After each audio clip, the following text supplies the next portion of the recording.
in my mind, I told myself I would never have the mind frame of harming another black man. Bro, you're not really gang banging in second, third, fourth, fifth grade. You know, been to prison, was on a couple of indictments, was on an indictment with my brother and them. I mean, one time they went up in the white boy's ass, nigga, to get the sack out of him. Find out he was official. That nigga wasn't official.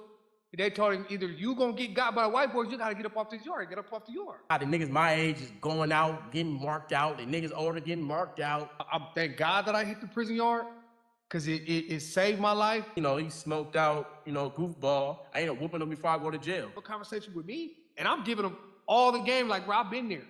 This OR means this is what your conditions are, like, don't blow it. Real nigga, die real nigga. Yeah, I squeeze triggers, big blood, banging in the club while I'm popping bub. Gang signs, checking gang signs, I'ma bang mine. What it do, good brothers, good people. It's your boy CP signing in. You know, this is Memoirs of a Gangsta, one of my YouTube shows that I do.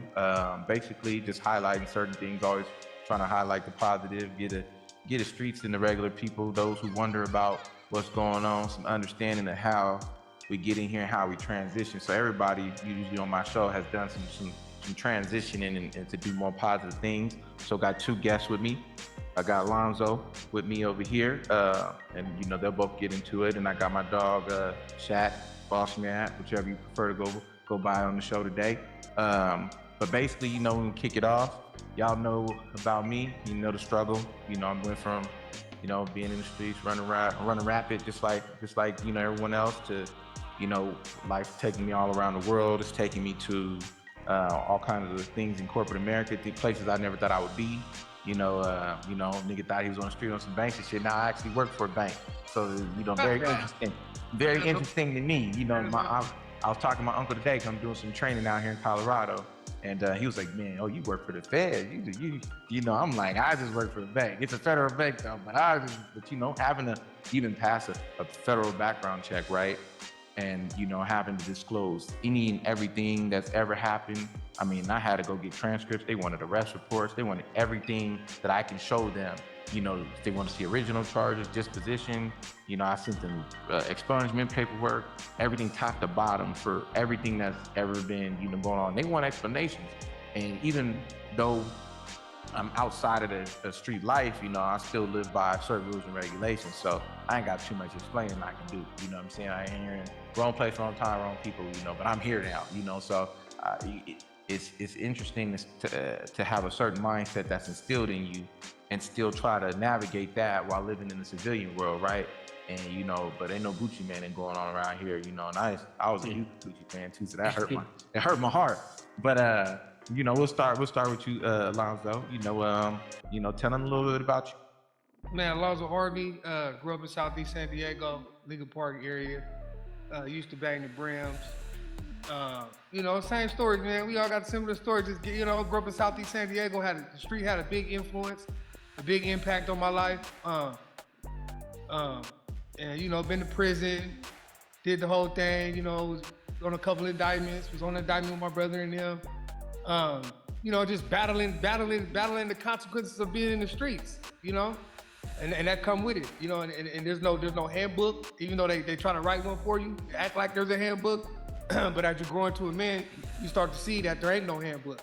That you really just a dead man walking and a dead man talking until you come to the realization. And when I hit the prison yard, man, that's when my mind was blown open, man. I thank God that I hit the prison yard, because it saved my life, but also grew me up in the sense of what it meant to really be a man, to stand alone.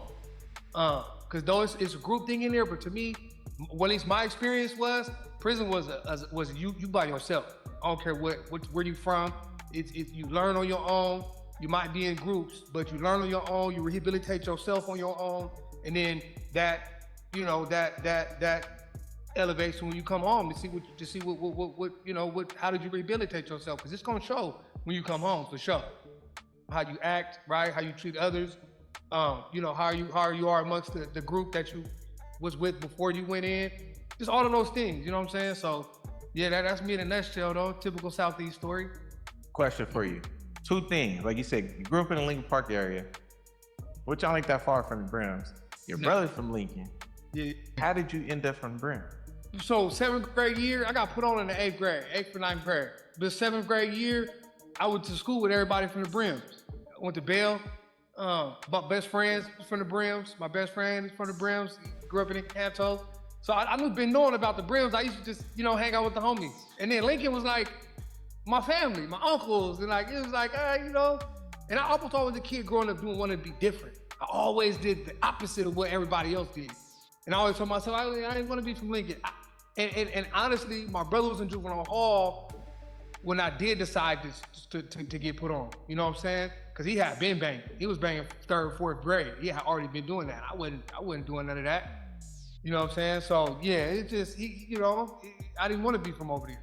And then I was already hanging out with people from the Brims, going to Ocean Park, just doing certain things. So it was like, I was doing a handshake, you know what I mean? Just wasn't from here till one of the days, gonna say the homie name, but he told me, bruh, all this backing up stuff, you gotta get put on. Like all this, cause I used to say it all the time. Where you from? I don't bang. If I was banging, I'd be from the Brims. I back it up.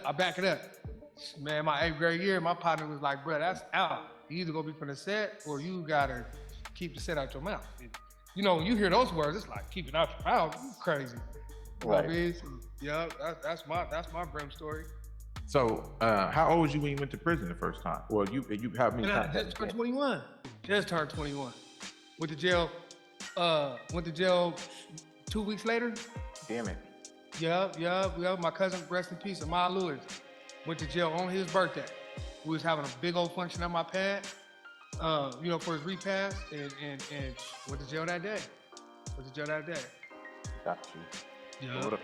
You Mr. Mad, man. I mean, I kind of know, but the world don't really know. You know what I'm saying? I grew up watching you as a young puppy. You know what I'm saying? So, it ain't like I guess I hate to say it. And I wish I could have been a better person, but it's not like we ain't see it coming. You know what I'm saying? But you know what I'm saying? Your early influences, man, and why? Who, what, when, why? Yeah, well, the cool part about it was I'm a kid who had both parents in his life. So my choices in game banging was strictly based environmental, and I was kind of like restricted from hanging out as a kid. I was only allowed to hang out with my cousin, not with my dad, who knew the ins and outs about game banging because he was game banging himself when he was younger and had been in prison and all that. But I was so naive to the whole situation with game banging. My cousin is doing it. My oldest brother, he's doing it. My brother under him was doing it. So it was like, by the time I was in I say 2nd grade, I was already throwing up gang signs, trying to stand on gang principles. See somebody from here, I want to fight. See somebody over here, I'm tripping. So it was like influence based off of my whole environment. And it was more of a choice because at a point in time, I was young, second and 6th grade, you're not really a gang member. You want to be, you pretend to be whatever you think you are. You just a little kid running around unless somebody already gave you a gun, threw you in the car. Bro, you're not really gang banging in 2nd, 3rd, 4th, 5th grade. You might fight some people, all that. And I was already doing that in my neighborhood and in other neighborhoods. However, I wouldn't consider myself a gang banger at the time. I was a kid trying to be a gang member. So then 6th, 7th grade, my brothers, they didn't let me bang. My cousins didn't let me bang. You know what I'm saying? But I decided to get involved with it. So the influence was an environment. It was all exciting. It was excitement. I was drawn to the excitement, but I wasn't fully invested as my peers, my friends around me. They fully invested. I fully invested. Like I see somebody I want to fight, all the shit. You know what I mean? But I'm not gonna run away from home and be out all night.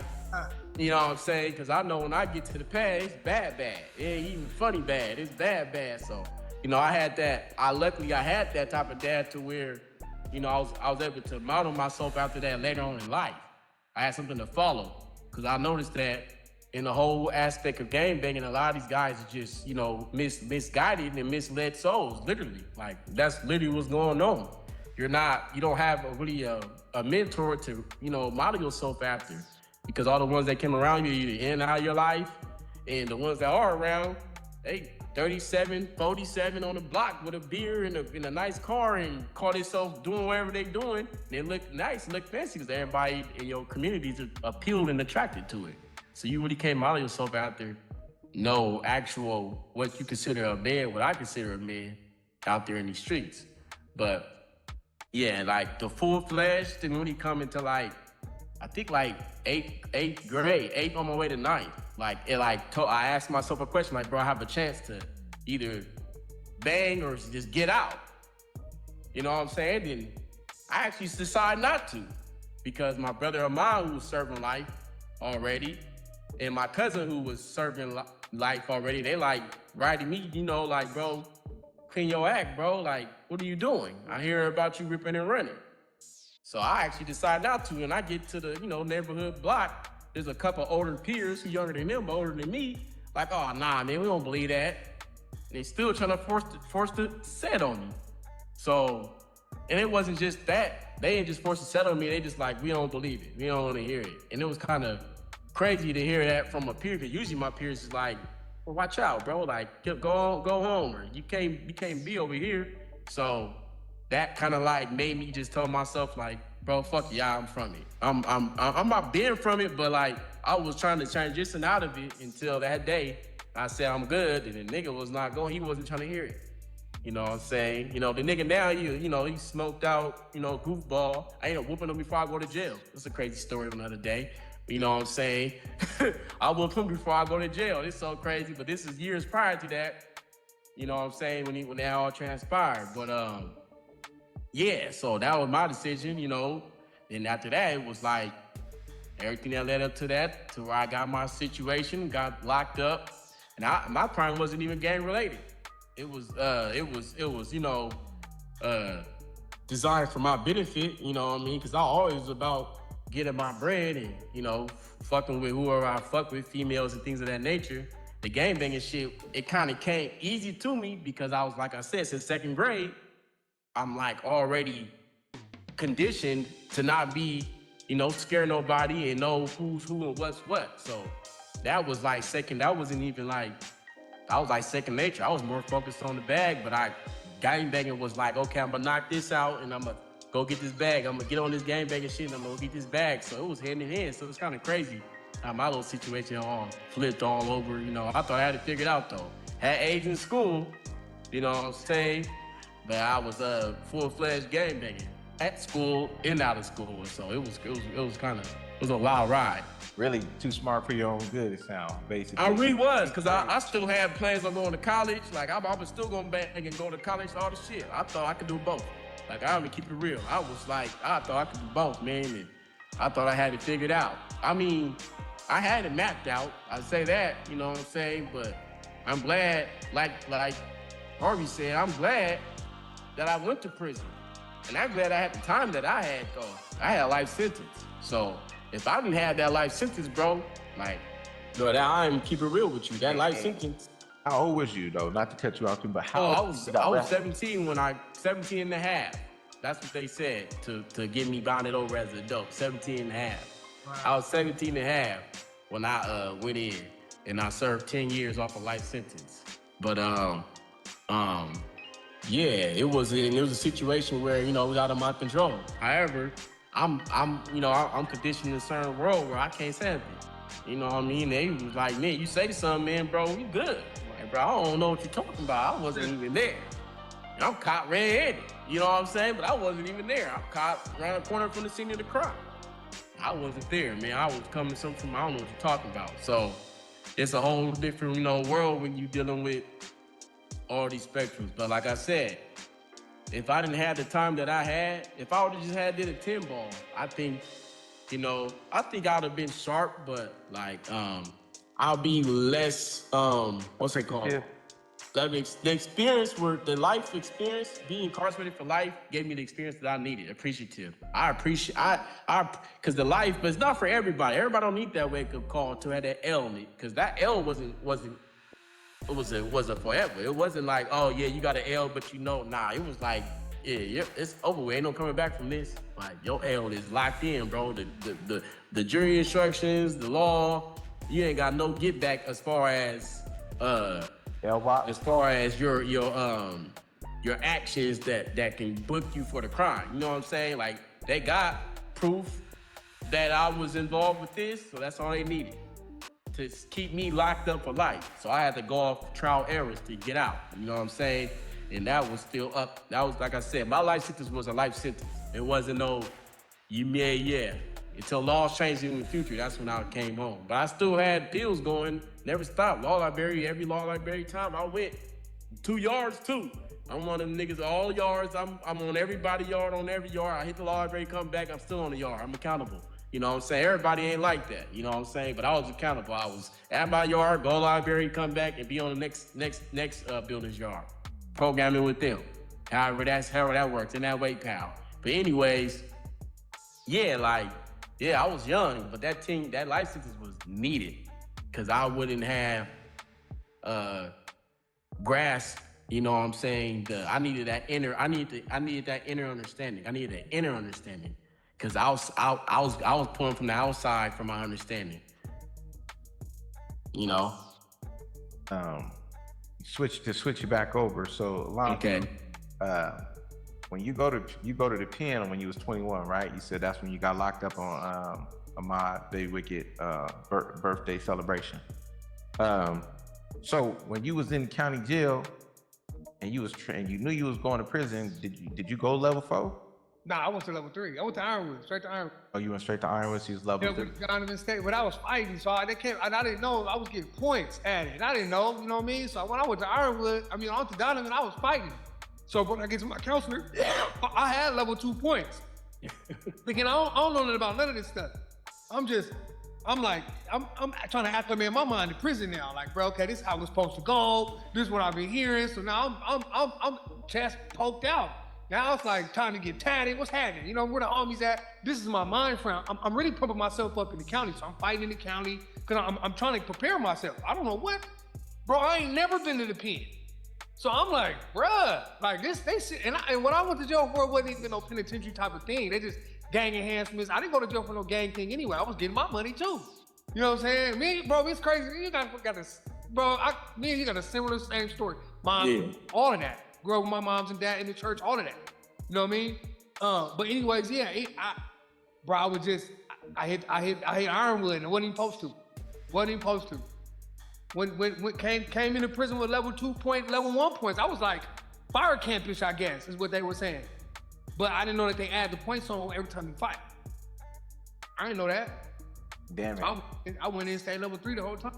So I never graduated, but what would y'all say is the biggest difference between the county jail and hitting the prison yard and like the understanding? Life or death. I would like no, for real, because the county jail, only way you end up dead if your pack out went overboard. You know what I'm saying? People have a kind of restraint. They don't want to catch another case while they're in there. You know what I'm saying? So if the niggas pack somebody out to the point where they pack the motherfucker out in there, deaths in county jail is incidental. You know what I'm saying? Ain't too many design deaths going on in the county. In that prison, bro, death is around the corner, bro. From any incident. It could be a motherfucker spit out the ground in front of a Mexican. He probably was just really spitting out the ground. The Mexican have to just walk by. The Mexican, he probably one of the motherfuckers who hate niggas. Or he motherfucker with some type of Mexican rank. And the motherfucker like, what the fuck? And the nigga so tough, he like, nigga, I don't give a fuck, nigga, fuck you. Cause I would have been spitting at you, but since you said something, nigga, fuck you, what you on? Then it go up. Now, knives is involved, and nigga, sometimes don't take a knife. Nigga, you fighting all these, nigga, man, you be in that corner, nigga, catching all type of shit going on. Knives, knees, slammed on your head. Nigga, you come out that motherfucker with a half a ear, nigga, a missing nose, nigga, or a missing eye, bro, it's bad.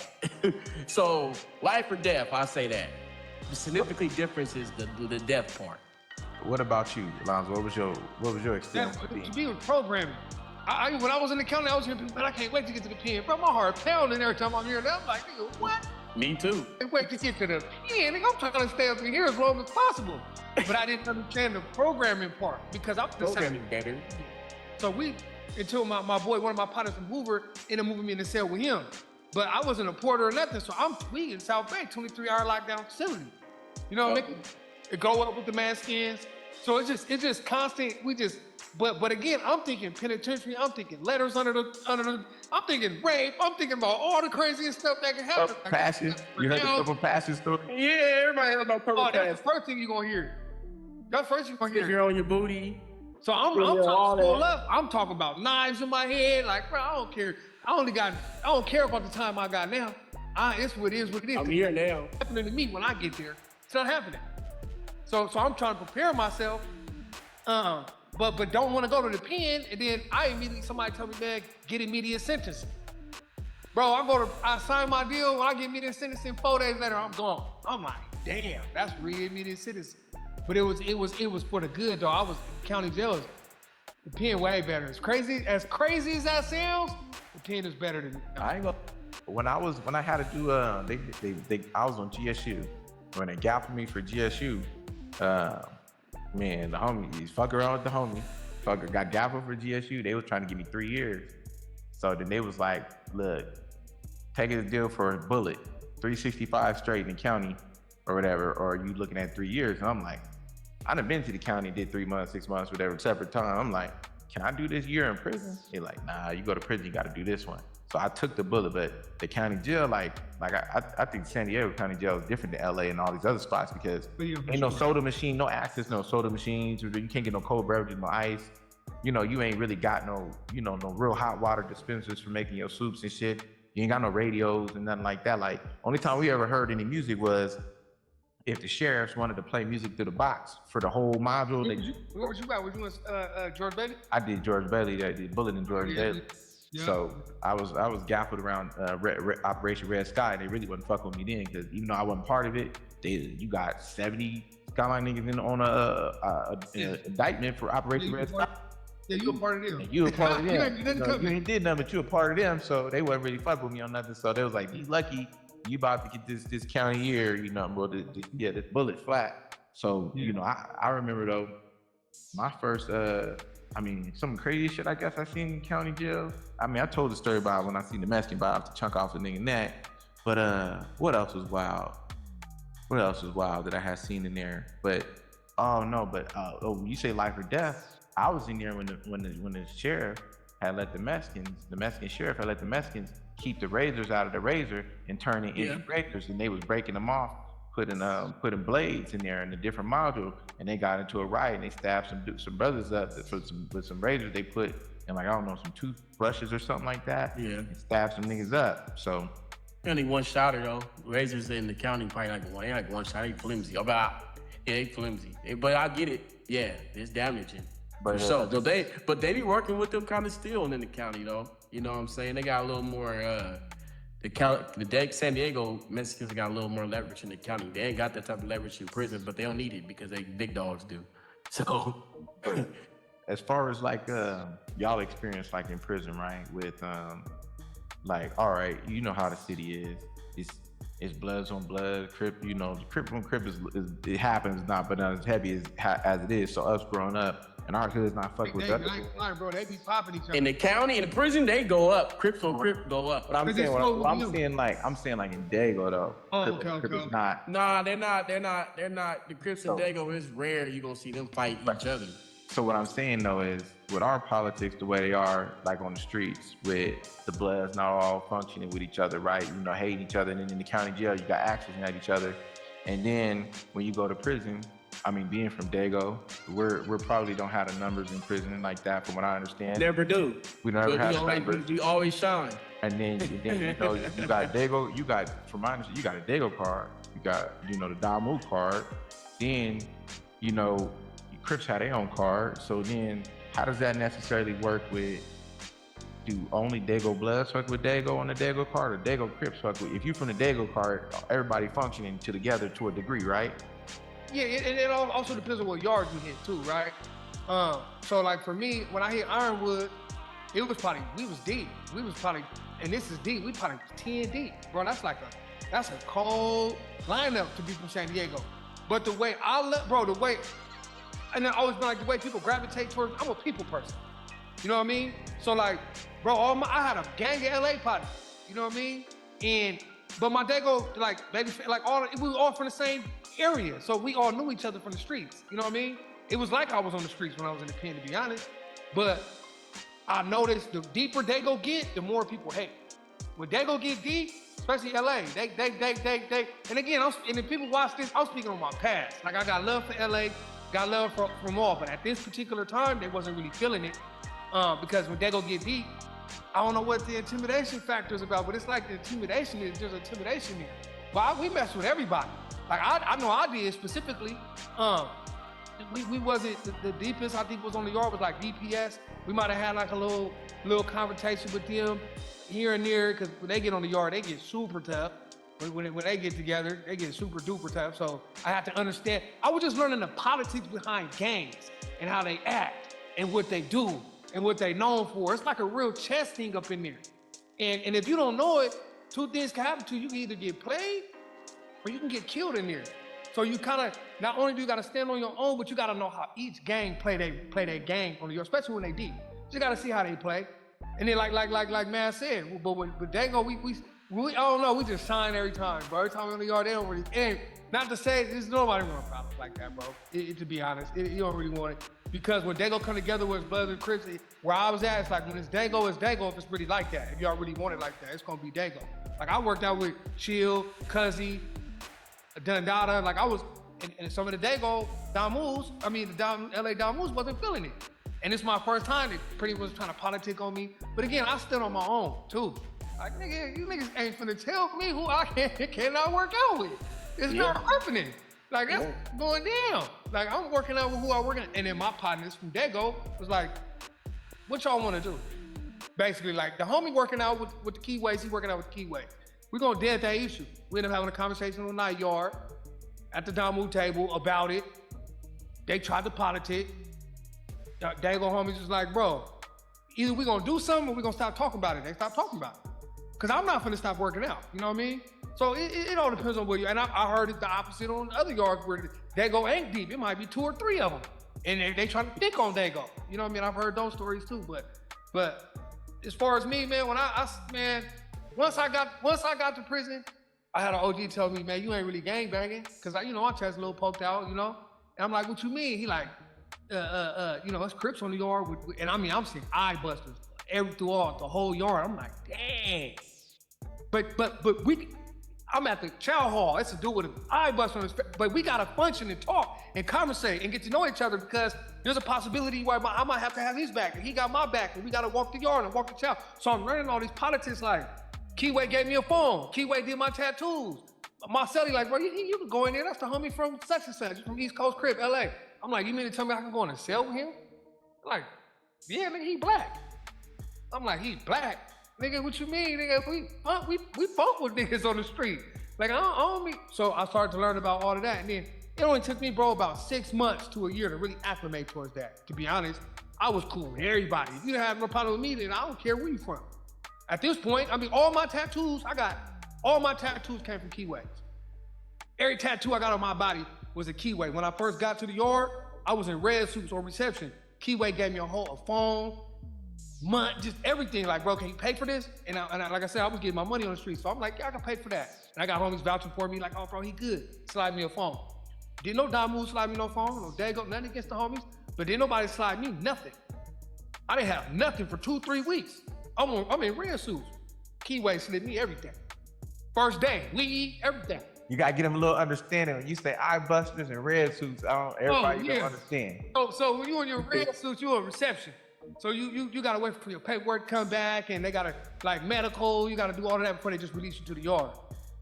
So I was basically on reception, but on the main line, just in a reception building. So I don't really got no yard, I don't really got nothing covered. You got no hygiene products and nothing. I ain't got no packages, I ain't got nothing. And the Keyways was sliding me stuff for sport. Man, I was kind of weird. You know what I mean? Like, the homies ain't really. Keyway is Ebonic terminology for Crip. Well, Keyway is Swahili. That's Swahili. I know, but I'm just breaking it down. It's not necessarily Ebonic. That is Swahili. Well, yeah. Okay, it's not Ebonic. My bad. Swahili. Swahili is from just like Eastern Africa, linguistic. You know, from Nigeria and all that. It comes from Tobago and all them. No, I mean, you know, it's a real life. It's a real life language that's really spoken out here amongst majority of them. Like that's how they communicate to each other without using their current their actual city or state, like Nigeria and what's the other one? You got a couple. Ethiopia, Somalia. Yeah. Not Ethiopia. I don't think they use Swahili up. That's a little up. But Nigeria and there's a few circling around that area.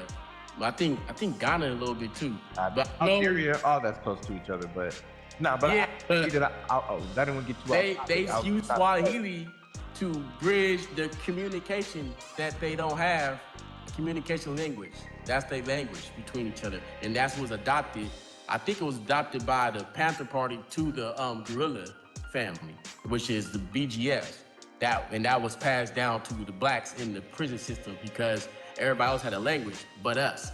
Everybody communicated but us. And then we was able to be infiltrated and dominated and used against each other through English. So now if you send me a letter in Swahili, can't no Hispanic or no cop, right?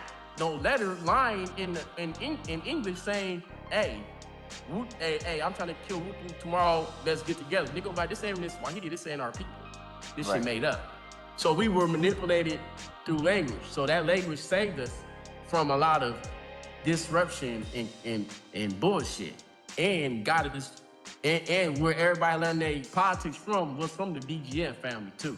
Niggas don't know that. Mexicans adopted politics from blacks in prison. White boys adopted politics from blacks in prison. Blacks was the first unified structured group.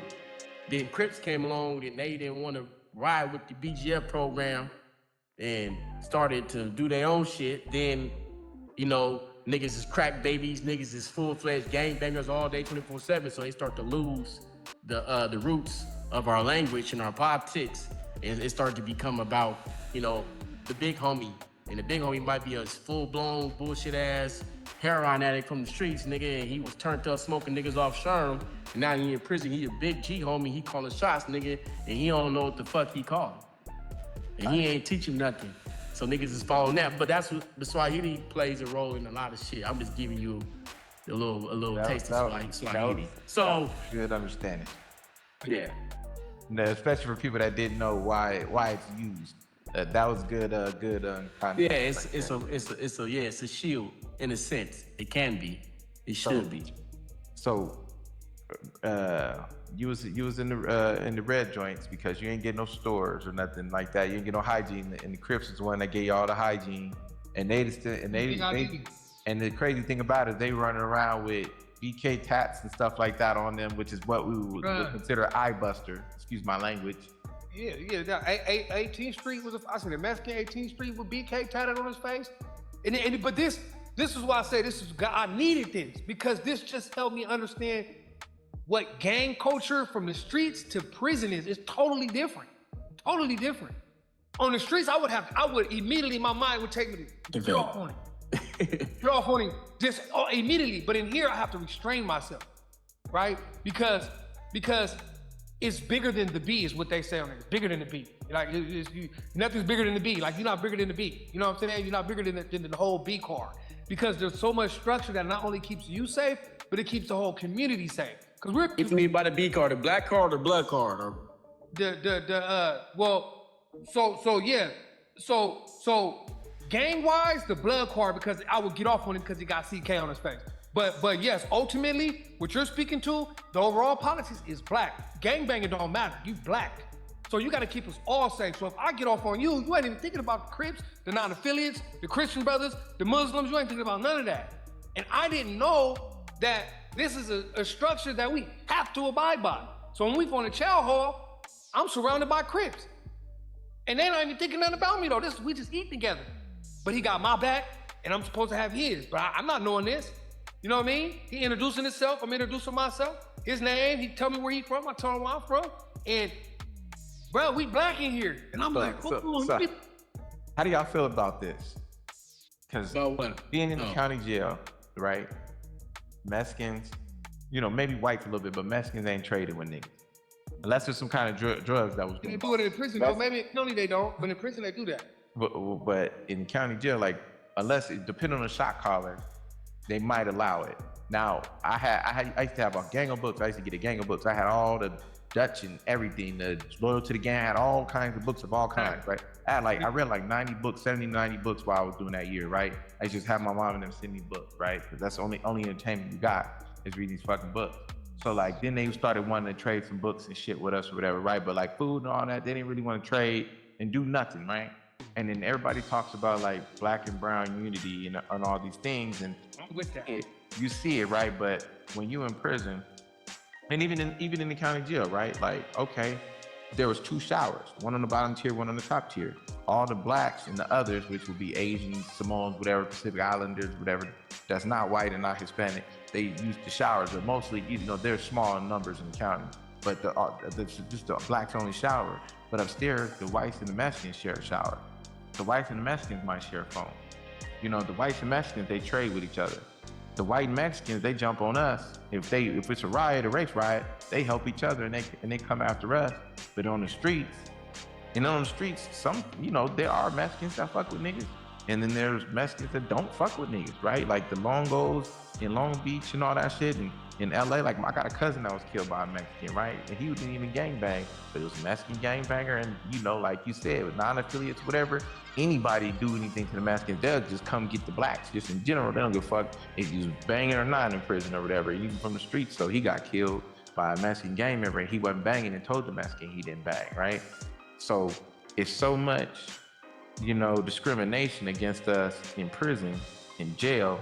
And then we experience it on the streets too. Like, even my baby mama Mexican. Her brothers, wasn't necessarily fun. They had a little conversation. They kind of told me one time, when I first found out my sister was having a baby with a black dude like me, I was like, man, we're gonna fuck this fool up. But then I measured, you was super cool and everything, and I had to tell him, I'm glad you didn't, because you was gonna get your ass whipped like all y'all was. But but it's nice to know and nice to meet you. And we hella cool, like he hella funny and cool, right? But like, they have a subliminal prejudice or whatever against you, or they side with the white man or whatever against you. But then when everything's going on in the world, they want you to have black and brown unity and all this. From y'all being in prison and dealing with prison politics for, I'm not sure how long you did. Boss did 10 years. I don't know how many years you did. I did 3.5. So 3.5. So with extreme, you was on a 3. He was on the 4. Both heavy politics on the 3 and the 4.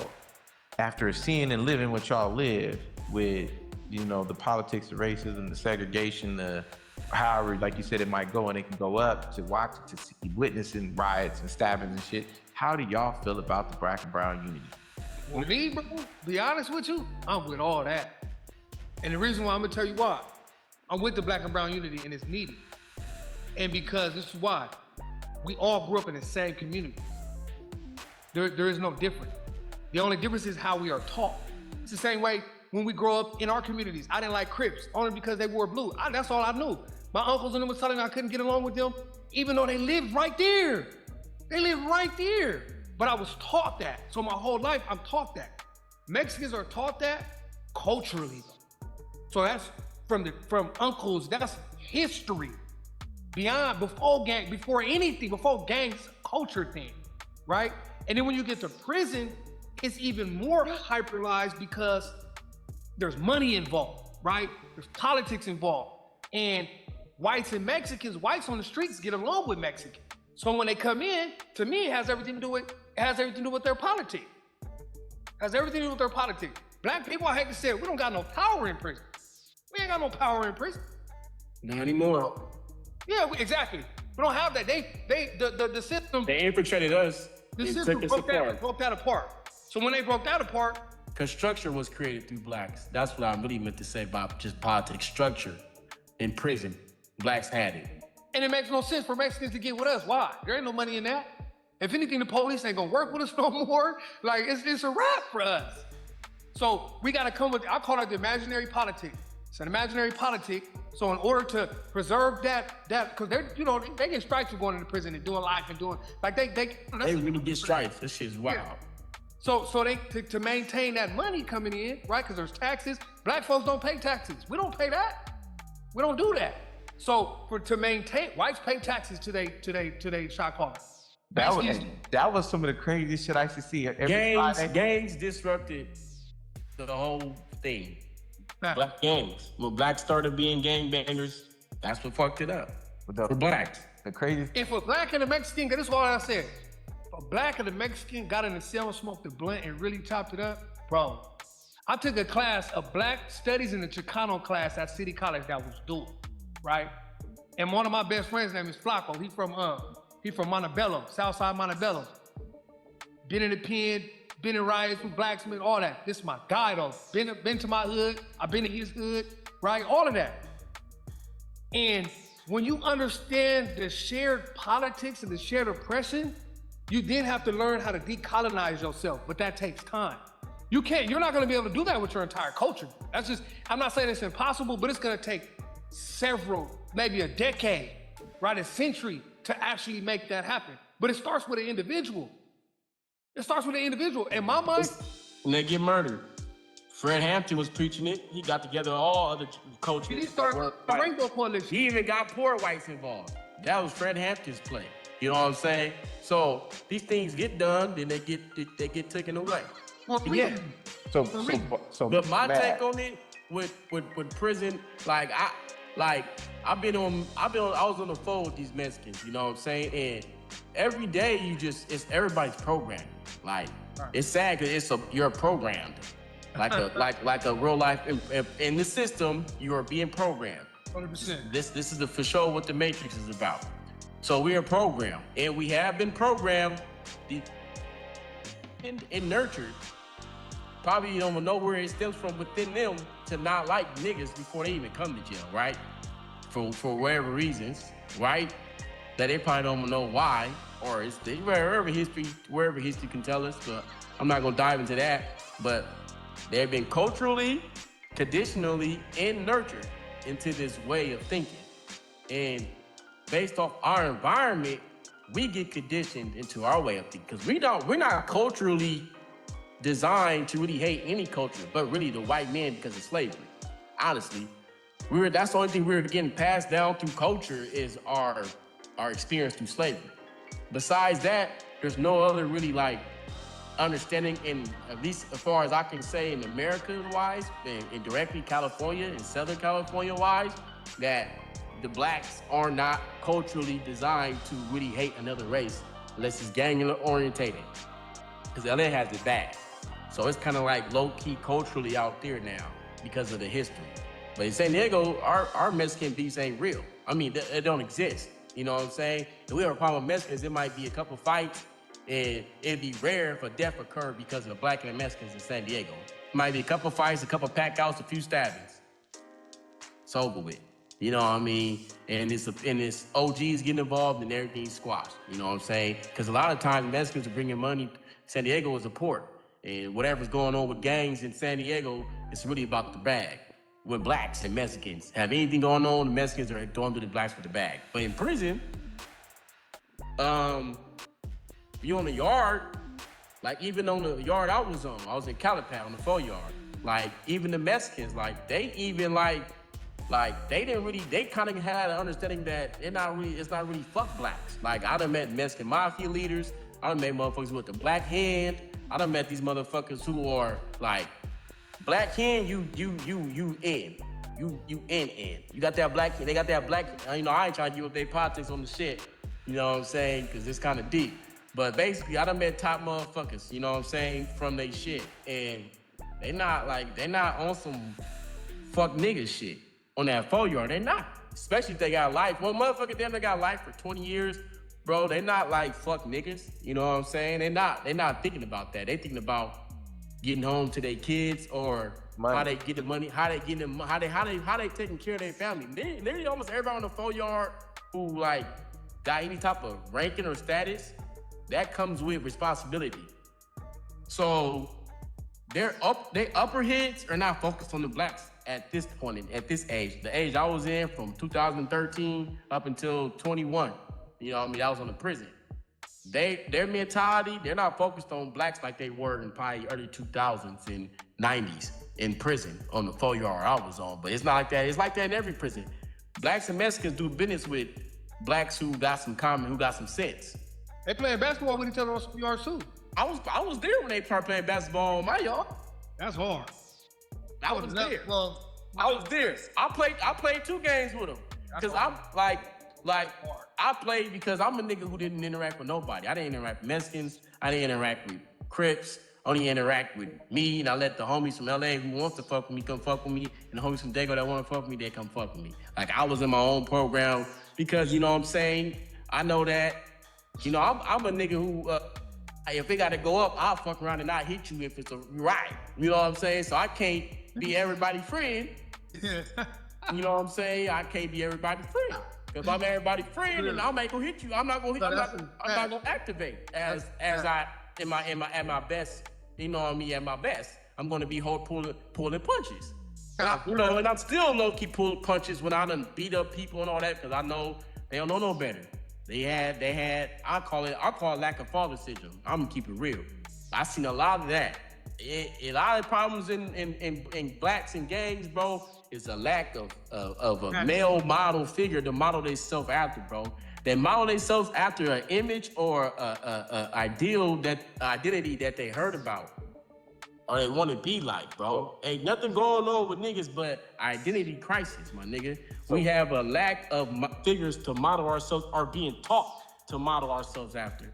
Mexicans are taught to be modeled, take care of your family. That's one. That's number one rule with Mexicans. So when they come to jail, we all family. That's why they structure work.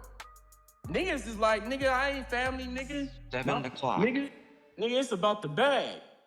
What's it called? What? Alonzo, you touched on paying taxes, right? Some of the crazy shit I seen too. I had to ask the homie when I first seen it, right? This was probably like 07. I first seen him like, yo, all these Mexicans is going one person door and they taking suits and slamming them on the ground because he locked in his cell, right? But they gotta pay their tax before they go in. They slamming it on the ground and shoving these suits underneath the door and bags of popcorn and all kinds of shit going underneath the door. What are they doing? I'm like, why all them putting in there? They said, man, they pay taxes to the shot caller. When you the shot caller, you get 10% of all their stores. Some people charge 13%. The number 13%. So they said people charge more, right? So however much they go every week, they got to make sure they take care of the shot caller, right? I said, who won't be Mexican? I was like, damn. I said, nigga. I said, man, but I tell motherfucker, I said, listen, man, I'm glad I'm black. Cause I'm gonna tell you what, I said, Mexican going with 2 years, with forever. End up in that motherfucker for 20, 15. Like, they know you short term and they'll torpedo your ass. You be the first one, they're gonna have to do some shit. You gotta hold the heroin or hold the drugs. You gotta hold the knives, whatever the fuck they tell you to do. They tell you to run over there and poke a nigga, you gotta do it. Cause you got to. But they sign up for it though. That's the thing too. They give you an option. You wanna be Sereno or you wanna be Mexican. These niggas say I wanna be Sereno. I'm from my hood. I hold on my big homie Sereno. All right. You don't got no choice though, right? If you a Mexican gangbanger on the street, you gotta be something for that. I bet you gotta be a Southsider. If you're a Mexican gangbanger on the street, you gotta be. Yeah, but basically where I was at, you know what I'm saying? Like, I seen motherfuckers from Mexican gangs, they let these niggas choose. I heard that nigga cut his, cause they want to get, they hungry. They girl left them now. Their mama can't afford to take care of them. They tell them like, man, you gonna take care of your family? You go put this work in when you got the whole 2 years. You gotta do 22, fool. What you gonna do? Cause you can't take money in here without paying the boss. So if you're not Sereno, you gotta pay more than 13% if you're making money as a Mexican. Yeah, that's why I said it's hard to be a Mexican. I'm straight. It was, in trouble, but that's their world. But also think about it though. Nobody goes hungry. You know how many times niggas starving, bro? I'm a real homie, bro. You didn't do nothing for me. Yeah, me too. I came there on C status. Chris came and gave me everything, bro. And niggas knew me though. I was starving, bro. But also, they were starving. I want to say like 06, 07, like, right? I was in Bailey, right? And it was one Mexican dude. He was cool. He had hair on his head and everything. He was cool. He was young dude. He had to be like fresh 18. I'm probably like 21 at the time, right? He was like fresh 18 something, right? And he was cool. So we was like chopping it up. We busting a couple laps a couple times, just chopping up, busting laps. Let that out. He told me this. People came to him and was like, "Hey man, like you know they was like, why you walking laps with the nigga? Like what y'all got to talk about? That's so cool or so important. Like why you keep walking laps with the nigga? Like cut this shit." So they told him, he was like, "Yeah, I can't really do that like that." And then I don't know, he ended up getting converted. I just seen him come out. He had some like glasses. They was on the back of his head was shaved and everything. And then one day, the craziest thing, it was fucked up, and I felt so bad for him, but it was his choice. I don't know what he did wrong. You know, sometimes you get DP, the Mexican might make you do chest pieces and shit, right? I seen them motherfuckers. I didn't know what he did, but this big, buff-ass, swole-ass Mexican, right? He was a shot caller. We was going on a visit one day. Man, the nigga had an eye, nigga out here like this. I'm talking about like, nigga literally out, puffed up out here like this. I don't know what he did. He got DP. They socked this shit up. And then like we was in the visiting room, like the family, the mom was so loud crying, "Oh my God." And then got the guards' attention, everything, right? And then when the visit was over and we was going back in there, they saw all the Mexicans out. They looked at all their hands and shit, seen the big old swole Mexican dude's hand. She was trying to dodge him, but you know what I'm saying? They ended up moving dude up out of there. They sent the boy with the eye, they sent him to the medical. And the other buddy, he got moved about the module. He was a shot caller. I'm like, man, it's hard being Mexican, boy. I'm telling you. Yeah, my boy from La Lamina Village, his name was his name was Grim, bro. They just like they kept fucking with. They was pulling him out for anything that went down in the building. You know what I mean? One time they went up in the white boy's ass, nigga, to get the sack out of it. They beat in the county though. This the county. They punched that nigga in his stomach like 17 times. That nigga shitty. They fucking him up in that room, nigga, to get the sack out of his ass. The whole time the sock was in his sack, and the sack was in his sock. He wasn't getting drafted for that. But the white shot caller told them, the white shot caller was next door. But they told, hey man, get that man, that motherfucker got me fucked up. Get that motherfucker. The Mexican's like, all right, because you know they gonna get a piece of it regardless. You know what I'm saying? So that nigga whipped him out, knocked the shit out of his body, nigga. The whole time, the sack is in his sock. You know what I'm saying? One thing I want to touch on too, not even to cut you off or whatever. When you see, and we got it too, it's a couple Mexicans from the set, right? That I know of, and even a white boy or two, right?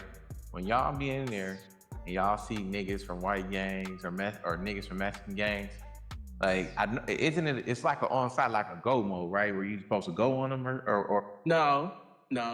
It depends.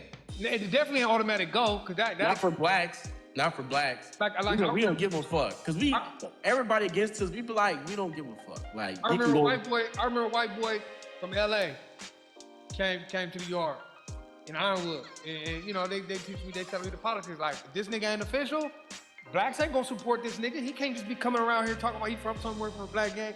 So the white boys came to talk to one of the homies that had the yard about this white boy. So they did paperwork on the white boy to find out he was official. That nigga wasn't official. They told him, either you gonna get got by the white boys, you gotta get up off this yard, get up off the yard. So clearly you wasn't official. Cause you gotta be official. You gotta be official. And I've seen it. I've seen some official white boys. That was Don Moose, some Crips. I've seen it, but the other race gon' holler. Like, cause niggas, they gon' holler like, nigga, what's up with your boy? Niggas gonna be telling them right now, that's the homie, nigga, that's out. That's out. Nigga, that's and they out. say something else, yeah, we taking off. So craziest story, right? That's real. I'm trying to think of how I can tell it. Craziest story. Me and the homie, right? Dojru, rest in peace. And another homie, right? I ain't gonna say his name. We was at the mall. I ain't gonna say which one. And so we see a black dude, right? And he bald head. He got like a bullet gun belt, right? Made out of bullets. So we like, shit, well, where the straps at? I mean, we young. We only like 19 at the time or something, right? Where the straps at? Niggas like, shit, nigga, this had to be 05, yeah, barely 18, right? And it was like, where the straps at? He's like, shit, you know, why? You know, I got this and that. And homie like, shit, how much? You know what I'm saying? So I got money in my wallet. The homie like, look, give me the money, we gonna flex on it, we gonna get off, you know what I'm saying? So, we gonna get him for it, right? So us stupid ass niggas, we ain't got no hammer down, but he's gonna bring a hammer to the whoop, and he's gonna sell it to us, right? So, you know what I'm saying? So we meet up in the little spot or whatever, right? He pulled it out. So the homie, look, he like, let me see. So the homie put the wallet back in his pocket. He like, I'm gonna make sure it ain't no BB gun or nothing. And, you know, inspecting and all that shit. So he like, all right, bet. And tuck it.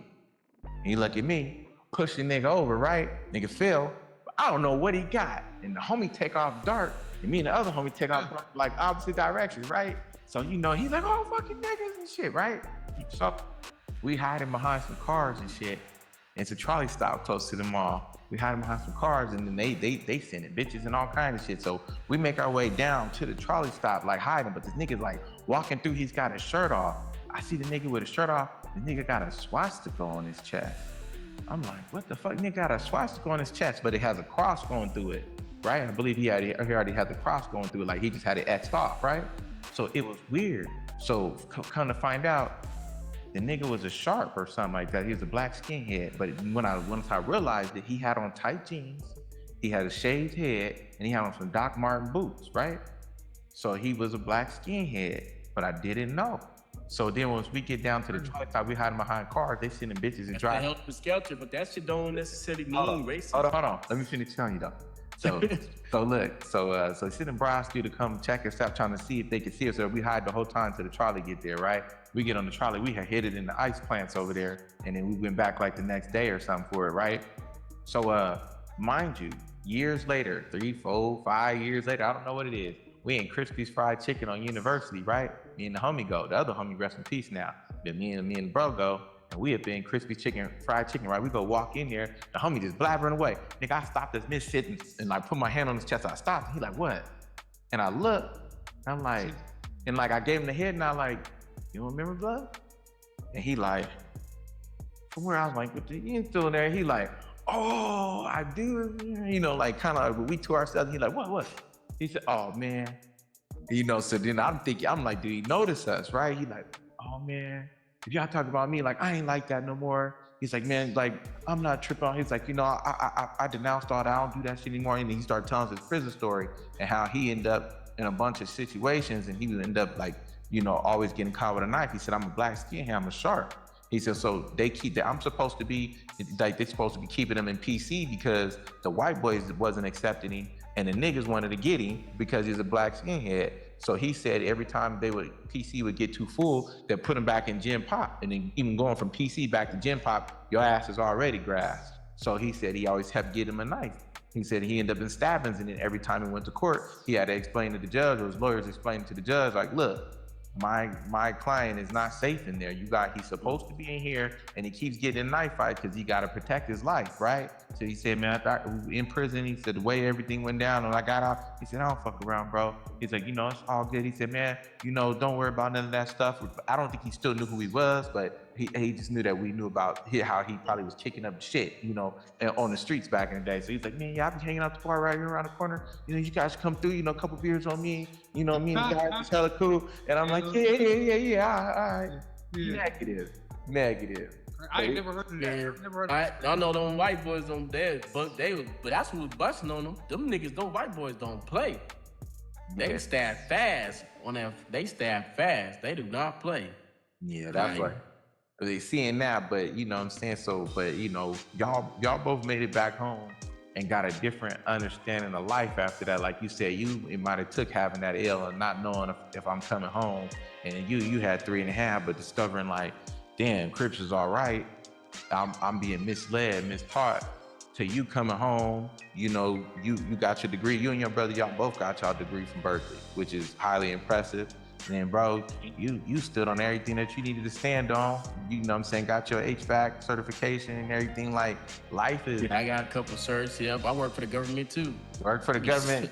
It's crazy how life works, man. On a federal infrastructure. Exactly. I'm working inside brigs. I'm working inside prisons.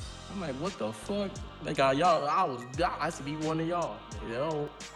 Like, how does that transition happen, and what did it take for you guys to, I guess, for it to click? At what point for y'all did it click to where this ain't the life that you want to live, and you knew when you got home and when you was at home, like you was gonna be, you know, a citizen? When my cousin got killed, to be honest, I started fading away though. I ain't even gonna lie. When he got killed, I started to, like I said, I started to really get onto my money more than anything. Like, gangbanging it was almost like Mad was saying, like for me, it was nature. And it was affiliation. It was my neighborhood. I was already in it. Like I didn't even have to, like I was in it. It was there every day. I woke up in the morning. Like that's what I knew. So it was easy. Like it was nothing, right? Like that was just like you said, second nature. It was like extracurricular activities. You know what I mean? That's all it was, like another sport that I was good at. But when I'm telling you, I needed prison. Like it blew my mind to to show that a man is telling me who I can and cannot talk to, and who I can and cannot go in the cell with, and who I can and cannot play basketball with, bro, that made me so angry inside, because the same person that's telling me what I can't do is the same person that will be telling me to do the opposite of what I can't do on the streets. And I'm standing alone in there, meaning like I can't just buck up and say, nigga, I can do whatever I want because that'll get me killed. But it woke my game up to say, okay, damn, we've been lied to this whole entire time. You're telling me I can't lie, I can't like this dude because he lives on one side of the tracks, but when I come in here, I gotta like this dude? Bro, I'm seeing niggas in there that have shot at me. I done seen homies catch phase with niggas that done killed niggas. You know what I mean? But that's all you can do. You can't do nothing else. Now you might go to some yards, but the majority of the time, 99% of the time, you can't kill him. You gotta, and I don't wanna do that. So it's like, bro, you really gotta sit on the yard with a nigga that had killed your best friend, brother, cousin, all of that. You can't do anything about that. So in my mind, I told myself, I would never have the mind frame of harming another black man, let alone anybody. But I don't even have a thought process of harming another black man. I don't care where you're from. Your name ain't gonna irk me. Your colors ain't gonna irk me. If anything, where you from is going to comfort me, to be honest, because now I'm able to see you eye to eye, and whether you like it or not, but now I can see you for who you are, you can see you for who I am, and that might start dialogue, right? It might start conversation, especially coming from where me and Matt came from. Like, he knows. I bet you I ain't gonna speak for him, but I could just imagine when people come to prison, why do you think everybody changed? 90% of the niggas don't be the same when they come out, because they realize, bro, why in the hell would I go across town to harm somebody? One, I don't want to get all that time, but when I go into jail, I have to get along with this nigga. Now, you ain't gotta be buddy, but the harm that you commit on the streets, you can't do that in here. That'll get you, that same mentality that you got from the streets will get you murdered in here. You'll get killed. Yeah. Your own homies. They're gonna be the ones who have to get you, or everybody gonna try to get your homies. I done seen homies go get a nigga off the yard, and we all from the same section, but for whatever reason they did it. I ain't participate in it because I'm kind of like, man, bro, I like too many niggas. I just can't. I'm gonna see you and I ain't gonna want to touch you. Like, I ain't gonna want to put my hands on you. So I'm gonna stay clear of the drama, but that happens a lot. So I just thank God that I was able to see that, and it was able to help me rehabilitate my mind and say, you know what? I could never go home with the mentality that I came in here with, ever. Oh yeah. I love niggas too much, bro. I love niggas too much. Like, so even for you, man. Like, what was your clicking, your turning point? Because you lost a cousin, you lost a baby brother. You know what I'm saying? And that both of those things could turn you to a monster. You was already a monster. It would turn you into, a real psychopath, right? So how did you prepare yourself to come home? I believe that I had like 2 turning points, because after he passed away, that became a whole nother, it brought out a monster. Then, because I had the wisdom I had, I was able to, navigate with those emotions. But prior to that, I was in the county, then when you in there, when you realize that on the level you are with your loyalty and commitment to gangbanging, and when you see that 98% of these niggas don't match that. Or Mexicans neither. Everybody's there, and it's like, bro, I'm up in here, bro. It's like, all right, I'm from where I'm from, and everybody from where they're from, and it is what it was on the streets, and it is what it is in here with me. In the county, though. This is the county. So when I realized, you know what I'm saying, we in the county, and I'm pressing how I'm pressing, it was like, basically how I was pressing was backwards. It's like, bro, because niggas is looking at me like, Yeah. what? Like, and then pay in mind, I'm 18 in the county. And at the time, every other hood wasn't really going to jail at this time, at 18, 19, 20. Niggas, everybody I'm with is either a gang of homies was going to jail when I went. And it was just a lot of homies from the set was in jail. So everybody else was older, like 30 something. Like, these niggas, like, they're not, I mean, they get like that, but they're like, they're not paying attention to me on no level. They're not like, I'm just a little nigga from where I'm from. That was it to them. So me coming in tank, I'm coming in with this aggression, not towards them, but with this aggression for my set. Like, nigga, this is what I'm on. And niggas is like, okay, that's cool. Like, that's cool. You a young active nigga. I like that. That's what they telling me. I like that. They're not saying nothing else. I like your regression. Yeah, hella. Yeah, any young nigga come your age, yeah, do what you gotta do. The fuck? You know, but you know what I mean? But it just changed my words. But then, you know, niggas my older, and there was a lot of niggas my age just going out, getting marked out, and niggas older getting marked out. That's, you know, look up to, that's in the county jail. So now all I'm doing is when I'm in jail, I'm more focused on checking my own about how to push. So most of these niggas majority of these niggas is older than me. So my whole time in jail was hearing about homies who telling, homies that ain't really from where they from. The whole time I'm in jail, I'm just catching up on details about what's going on in my backyard. So it was like, oh shit, like, nigga, like, and niggas I'm seeing these niggas in person. They not built like that. On the streets, nigga, you big bag G homie on the block with the brewski. Nigga, you in jail, nigga.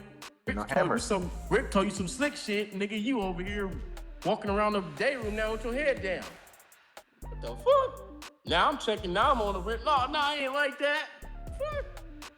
That nigga just be, you know what, bro? This ain't it. So then I start, you know, now it's like, okay, let me just beat my case. Let me get the fuck out of here, cause, you know, this ain't it. But even then, like, one day you was a lifer.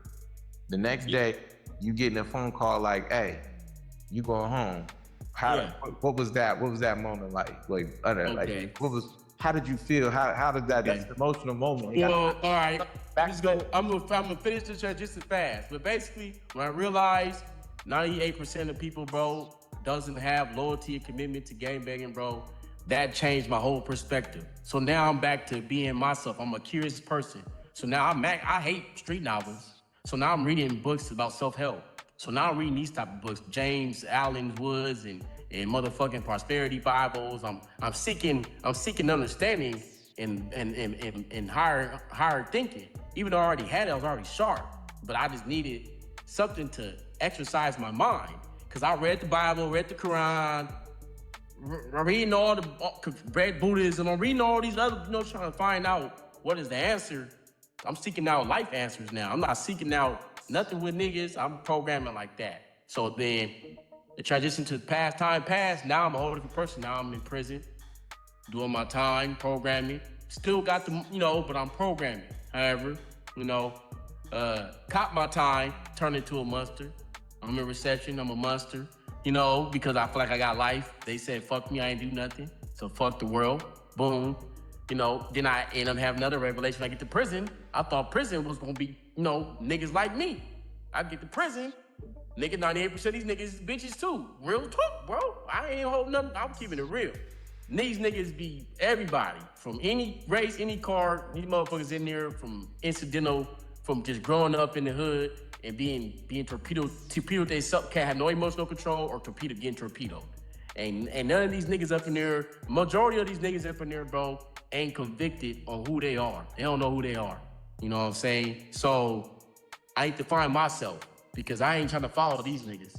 What these niggas got going on ain't the answer. I see it. These niggas is out in the yard, nigga, off heroin, nigga, and passing out. shit like this, like weird shit. I'm keeping it real. So I did a lot of self-seeking, right? My little brother passed, and it kind of threw me off. It threw me off a lot, but I had to come to terms with just the process of life and his expectations of me. So I remain strong and sturdy in the process. But I have to understand that people ain't at fault for how they condition, how they being taught. Like, niggas being taught to be a certain way. Niggas being taught to do certain things. A lot of niggas don't know what they doing until it's done. So you can't hold a whole gang accountable for what happened. You can't hold, and sometimes, most of the time, not sometimes, most of the time you can't hold a man accountable to what happened, because he probably don't, not even a man, a kid. He probably had a kid mentality when he tried this shit. So you can't hold people accountable necessarily to things if they haven't fully evolved. Nigga 47 years old, bro, and you trying to slice a nigga head off for some bullshit, bro, nigga, that was the choice. You know what I'm saying? 40 years old, that's a choice, bro. Like, I can't speak for you. You know what I'm saying? But still, you could have been conditioned your whole life, sheltered into bullshit all the time. But let's go past that. Now, when I get to the terms, you understand, it was a shocking revelation. It wasn't really shocking, like, as if, like, oh, like, it wasn't gonna happen. It was shocking, like, damn, it's happened, because you gotta pay mine. Nigga, I paid for the attorney. Nigga, I dropped, what? I think it was like a 35,000 at the drop on the attorney. I had to, I gave her everything she needed. She said, you my first client to ever give me reference points. Like, anything they come with, you give me rebuttal for it. Like, I propped her up with a defense. Like, nigga, this is what I got from my benefit. This is what they can say against me. And this is how we rebuttal against that. And this is the majority of the stuff. So when she went up in there, bro, she shot her shot. When that law passed, you know what I'm saying, it was like not too much they can do to me, because my co-defendant got out there and took the rap like a man. You know what I'm saying? He said he did what he did. They still took me down for what they said my involvement was, but he went up there and owned up to the confusion about who did what. He said it was him. He took it all. So when I was able to see the judge was like, okay, he out too. You know what I'm saying? Because I got him. I ain't gonna talk about that, but, we helped each other out. You know what I'm saying? He did his part, and then when we was in there, I did my part, and, we all free. But when the thing came to light, they told me I was getting out in 2 days. Like, nigga, it wasn't like, oh yeah, you gotta meet. Like, nah, nigga, you got sentenced to 10 years. You got 9 years and 9 years, 11 months and 2 weeks of time served. You know what I'm saying? So yeah, you gonna be getting out this Monday, nigga. I get told my shit get changed on Wednesday. I get told this on Thursday. Nigga, I'm getting out Monday morning. Nigga, I'm trying to get out by Saturday, right? But they had to make sure they had to process the paperwork. They, what I mean? They didn't know to believe it or not. But they got my ass out. So that shit was crazy. That was like a very, very crazy situation. You know what I'm saying? That was some shit, man. Cause niggas is like in there like, damn, nigga, like, nigga, you really got yourself out. Like, yeah, nigga, I don't give up on, it's like a fade, nigga. You gotta approach these situations. These people are telling you they don't let you out. So you gonna let them take your life. That's why a lot of niggas don't get out, cause they let them take their life. Bro, you gotta keep fighting. Cause I've seen people get out because they kept fighting. All right, we gonna let you out on this bullshit era that we don't have to let you out on, but because you served 20-some years, or you served 17 years, or you were this age, we're gonna have sympathy for your case and let you out because we see that you're not letting us just take your life. That's why a lot of these niggas let some motherfuckers just take their life. A lot of these niggas don't touch the law, that's why they be in it. What about like when you found out you was getting out? Was it any anxiety? I know there's excitement, there's anxiety. I mean, it could be some fear. Like, it's been so long, you trying to figure out, like, what am I gonna do? It wasn't fear. I had fear going to juvenile hall. I had fear going to the county. I had fear going to the prison. I ain't have fear getting out for something. That shit didn't, because I don't know. It just always felt I had work ethic. My pops, nigga, had me working since I was with him since I was a kid. Since I was like 7, I'm working with him doing labor. So, nigga, I can get a job. I can get a job. I can work. If I don't think I would have been able to work. sleep if I had 3-4 days to go and I was about to get out. And I had to get my phone up for sure. When I was when my last 2 weeks of my cut, I had to get my phone. That phone came in business set with me, nigga. I ain't have nothing. Right. Yeah. Because I'm like, if you wake up every day and you've accepted I got life, and you know you're in a fight, you ain't give up, but I got life. So that means like there is hope, but like there's nothing in the imminent future right now that says you're going home on this date. And then get on the phone, they like, yeah, you got 2 days. You out on Monday. It's Thursday. They can process it in 2 days, but you gonna be out by Monday. Yeah. And making preparations and telling somebody, and then don't nobody want to believe you at that point. Who the fuck believed you? He's like, hey, I'm getting out on Monday. You tell nobody. I'm talking about even your parents, your mom, I didn't tell her either. I wasn't surprised her. Huh? Did you ride the bus home? How'd you get home? Nah, I told my sister and my wife. Okay. So my wife, she knew, and my They sister held water. knew. My wife didn't know what she told her grandma. And like the next day I was out, my sister told my mom. But I tried to hold it off for like 2 weeks so I can, I did a whole little event and all the above. But, they didn't really hold water they were supposed to. You know what I'm saying? I'd have ran to my mama first, probably though. I'd have got out and been I could have ran to my mom first, but I wanted to position myself. I just wanted to get myself right, and I wanted to surprise her. I wasn't tripping off. I was gonna surprise her. I ran to her though, first chance that I got, but I wanted to surprise her, things of that nature. But it was a reason why it was a lot of anxiety between the time when the court date was transpiring and about coming up with if they're gonna let me, if they were coming up with a conclusion. But this, whatever's going on. But before all that, bro, you gotta understand, I was lobbying. Nigga, I got everybody's address, all the Mexicans, white boys, blacks, I got their address, phone, people's phone number, and they decisions, and got petitions mailed to their house. Like, nigga, I'm like about laws. It's called a group called Initiative Justice. You know what I'm saying? I was inside organizer, right? That was my position in the group. And bro, like, I'm networking all this shit from when the first law passed called SCR 48, when they had to I had to lobby for that to tell people on the streets through they people to go sign the petition so they can reduce the prison population. Because the California law passed that the prisons are overcrowded, right? Because they could have to fix it. So they needed a law to pass to help reduce the prison population. Or the feds was gonna start, what was it gonna start doing? I think fining California for the overpopulation. So because of that, we had to cut. They had like 8 different bills. Like, so 8 of them got denied, but the one that I was helping them with, they had to just amend the text so they can replace it. So there was a lot of footwork that came into me getting out. It's still fighting my appeal. It's still lobbying for this bill. Like, I'm doing all type of shit, bro. And I got a lot of motherfuckers out of jail through the lobbying for other bills and shit like that. So like, I think it was more like it was like a journey.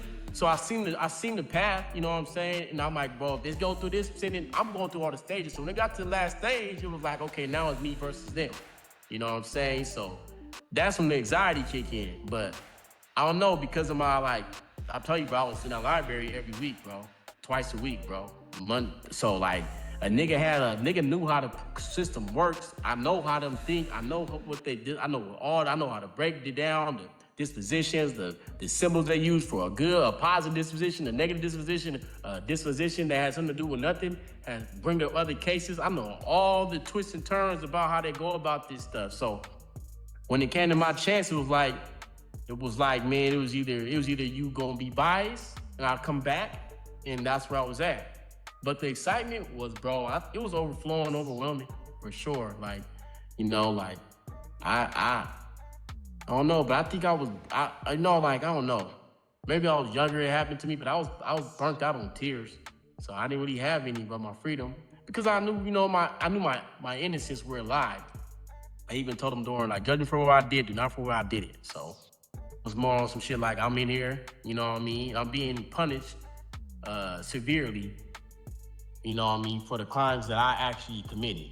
So I think I hold on to that in order for me to, you know, like if I was like the actual killer, in my mind, my mentality would have been like, you know, a little bit different, very different. And then I probably would have broke down. You're like, damn, nigga, I'm out, nigga, because I'm, you know, I know this person ain't here because of me. You know what I'm saying? But also, you know, we were involved with the parent, you know, the victim's family, like, you know, we, you know, and that shit was an accident. You know, it wasn't meant for that boy to lose his life. So I don't know, bro. My feelings though, they were all over the place. I ain't gonna lie, it was everywhere. It was just flowing. And you know, for both of y'all, man, like, you know, for you to get out and, you know, you picked up the trade of HVAC, and for you to get out and go to Berkeley, what made you guys choose to do that? And what, you know, did you study law at Berkeley, like your brother, or what did you I'm study? about to go to law school. Well, I'm studying for the LSAT now to go to law school. Oh, that's right. You want to be a criminal defense? Same thing. I mean, you could get into Berkeley just with your story alone, and then you already do the work. So that would even be on your application, because that's what I did, right? Like, okay. Came home, got with pillars of the community. I wasn't trying to go to school. Little bro was doing the school thing, bro. I was out here, bro. I would love to go to Berkeley though. That's a university. Bro, I'm telling you, I can get you in. I get, and this no lie, I get 2 applications every year. Okay, yeah, I'm for sure gonna try to I see. still haven't used them because, you know, Ain't nobody the want it. stories gotta line up. Well, we can get you in, bro. There's a couple of up here right now.